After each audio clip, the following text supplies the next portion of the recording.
Hello mga backyard, it's me again, Jim Backyard, and welcome back to my YouTube channel. So sa araw na to, i-update ko kayo sa kaganapan sa aking mga alaga dito sa aking munting backyard. At saka mayroon akong isang customer na galing Leyte na pumunta lang siya sa aking area para bumili ng pares na English Budgie TCB and then Trayo na USL Chicks at saka isang Top Crest na para Kids Budgerigar. So bago tayo pumunta sa ating mga ginagawa dito sa aking area at saka sa update sa aking customer na gustong mag-avail ng aking mga alaga na 4 out. So shout out muna tayo mga ka-backyard. Shout out sa iyo Denmark Biranya. Shout out sa iyo Papa Jones. So ayan mga ka-backyard, kumakain na po ng Madre de Agua ang aking mga alagang ibon na nasa plain cage ko. So ito talaga ang libangan ko sa kanila habang tinitingnan ko ang kanilang kagandahan dito sa kanilang cage. So nagbibigay ako ng Madre de Agua para gawin nilang snack habang lumilipad-lipad sa loob ng kanilang kulungan. So mga ibon na to mga ka-backyard, sila yung mga breeder ko na pinapahinga sa aking area. Dahil pag once mayroon ako na-select sa kanila na pwede ko nang isalang, so kuha ko dito. At saka sila naman yung mga naka-avail sa aking alaga. So bago ko ipakita sa inyo mga ka-backyard ang full video sa aking customer na nag-avail sa aking mga alaga dito sa aking munting backyard, so samahan nyo ako, silipin muna natin ang aking mga alagang pansit chicken na inalagaan dito sa aking munting area. At saka good news mga ka-backyard dahil umitlog na ulit ang aking red pile na rooster at saka yung blue USL ko. At saka naglagay din ako ng Bitmin Pro kaya ganito ang kulay mga ka-backyard. Baka magtaka kayo na ganito ang kulay ng kanilang tubig. So naglagay din ako dito para maging vitamins nila. Dahil ang panahon dito sa aking area is paiba-iba. So mainit sa umaga and then pagdating po ng hapon is biglang umulan. Kaya mas maganda na maglagay tayo ng vitamin sa ating mga alagang USL para mayroon tayong panglaban sa mga sakit nila na hindi agad sila matamaan ng mga sakit sa ganitong klase ng panahon na naibibigay sa ating mga alagang manok. Tsaka dito naman sa kabila, nandito din yung buff ko na USL Tsaka dito sa area na to, naglilimlim na po itong white na USL ko. So ayan po ang kanyang itlog na nilimliman. So mayroon pong 2, 4, 6. So mayroon pong 6 na itlog. So fertile po yan lahat mga ka-backyard. Actually 10 po ang kanyang nabigay na itlog sa akin. Kaso nung time na nag-candling ako, ang fertile lang po na itlog na naibigay niya is 6 lang. So naintindihan ko naman siya dahil first time pa niyang magbigay ng itlog sa akin. Kaya ganun siguro ang na-produce niya na fertile eggs. Tsaka bumababa din siya para kumain. So ang ginagawa ko sa aking mga USL na naglilimlim habang nasa loob sila ng kanilang karton na may itlog, so nilalagyan ko ng pagkain ng kanilang patukaan. Kasi minsan bumababa sila para mayroon na silang makain.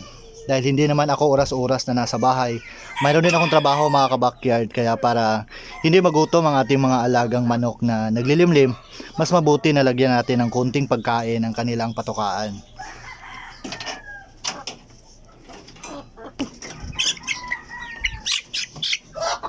So ito yung itinira ko mga ka-backyard na Police Presel. So siya po si Rico. Nung nakarang update ko sa inyo is medyo maliit pa siya. And then ngayon malaki na siya, nasa 2 months old na ito. At saka maganda na ang kanyang postura. Nakikita na natin ang kanyang taglay na kagandahan. So ititira ko po ito para gawin kong breeder. Pag once ready na siya na isalang ko for breeding. At saka dito naman sa kabilang kwarto ng aking kulungan, so nandito din ang mga Police Presel ko. 3 po sila. So itong dalawang to mga backyard na black ito po yung naging anak ng pumanaw ko na female na police bristle. So itinira ko po sila para gawin kong future breeder dahil nga namatay ang kanilang mama, kaya ayun, nagtira ako ng dalawa. And then ito namang white, ang kanya pong mama is yung white ko na police bristle. So itinira ko din siya para gawin kong breeder.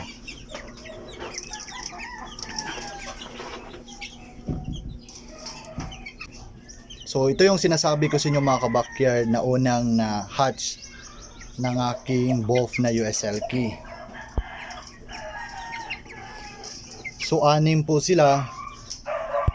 Dito sa kabila 4. And then dito naman sa kabila mayroon ding 1, 2. So mayroong 3 dito mga ka-backyard na mga sisiw na police bristle. So baka nagtataka kayo mga backyard na hindi sila magkatulad ng laki. So hindi po sila magkaedad dahil nga ang una kong isinalang doon sa aking buff na USLK is yung unang itlog ng aking pre-sale na parisan. And then ito mga maliliit is ito po yung huli. Kaya medyo hindi sila magkatulad ng laki dahil nga hindi sila sabay-sabay na isinalang ko doon.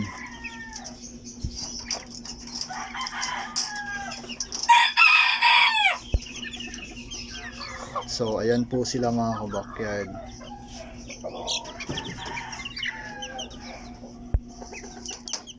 At saka dito naman sa kabila, pinapahinga ko po ang aking Polish white na hen.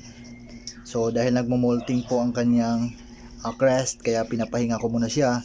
Kinokondisyon ko muna para sa mga susunod na buwan is magagamit ko na naman ito for breeding. At saka katulad din ng aking USLK, so pinagpahinga ko rin siya para makarelax naman sa breeding. At para pag once binalik ko na siya sa breeding area niya, is maganda na po ang kanyang performance. Katulad din sa white ko na to, ipinurga ko muna ito para tumaba siya at saka maging malakas sa breeding sa susunod na buwan na pagsalang ko sa kanila. So ito naman yung mga layer ko na manok. So na-vlog ko na to sa inyo dati nung gumawa ko ng kulungan. At saka ito na yon, ito na ang result. So 3 po sila. Actually 4 to, kaso nagkasakit po yung isa, kaya 3 na lang po ang natira. Pero okay naman ang kanilang performance kahit 3 lang sila. Marami naman silang itlog na may bibigay sa akin. So ngayon, kukunin ko ang kanilang 2 itlog para may lagay ko sa tray. Maganda kasi mga ka-backyard pag mayroon tayong ganitong klaseng manok, dahil hindi na tayo kailangan pang bumili ng itlog sa tindahan, dahil bawat araw is makakakuha tayo ng mga itlog na presko sa ating mga alagang layer na inalagaan. So kahit 3 lang sila mga ka-backyard, maganda po ang kanilang performance pagdating sa laying ng kanilang mga itlog. So nakakakuha po ako ng 4 na piraso bawat araw. So ngayon, ang oras natin is nasa 8 AM pa po ng umaga, kaya 2 lang ang nakuha ko. So mamayang hapon meron na namang 2 na may lagay dito sa kanilang paitlogan, kaya makakakuha na naman tayo ulit mga ka-backyard. So ito nga pala yung lalagyan ko mga ka-backyard sa order ng aking customer na galing Leyte, na pumunta talaga siya sa Cagayan de Oro City para makabili ng mga alaga kong pansi chicken at saka mga alaga kong ibon. So ayan, nasa loob na po ng kanyang carrier ang isang pair ko na English Budgie, at saka nasa karton na din ang trio ko na mga USLK chicks. At saka pumipili din si mama ka-backyard ng additional niya na ibon para may partner niya sa kanyang male na parakeets. So ang napili po ni ma'am is itong rainbow material parakeets ko na ready to breed female. So ayan, nahuli ko na po siya mga ka-backyard, at saka nailagay ko na po sa carrier. So, pinahawakan ko na po sa kanyang anak para makita niya ang kagandahan sa ibon na kanyang naselect. So, ayan na po ang dalawang bata mga kabakyard. Actually, sila po ang mahilig sa ibon. So, 3 karton po ang nilagyan ko at saka sinamahan ko din sila sa paglabas sa aking area para maihatid ko sila doon sa labasan dahil medyo papasok ng konti ang aking area mga kabakyard. So medyo may kalayuan ng konti pagdating sa highway. So doon po kasi nakapark ang kanilang sasakyan kaya inihatid ko muna sila para safety ang pag-uwi nila ni ma'am at saka sa kanyang mga bata. So ayan, happy po sila mga kabakyard sa napili nilang alagaan na ibon at saka tryo na mga USL Chicks. So kung sino po ang gustong mag-avail mga kabakyard, gustong bumili sa aking mga alaga, so mag-PM lang kayo sa Facebook page ko. So nandyan po sa taas para ma-entertain ko kayo kung ano mga kailangan yung alagaan na pwede kong ma-out sa inyo. So dito na magtatapos ang video ko mga kabakyard. Maraming salamat sa panonood. God bless po sa ating lahat. Take me into your arms and take me over. Take me into your arms and take me over. Take me into your arms and take me over. Take me into your arms.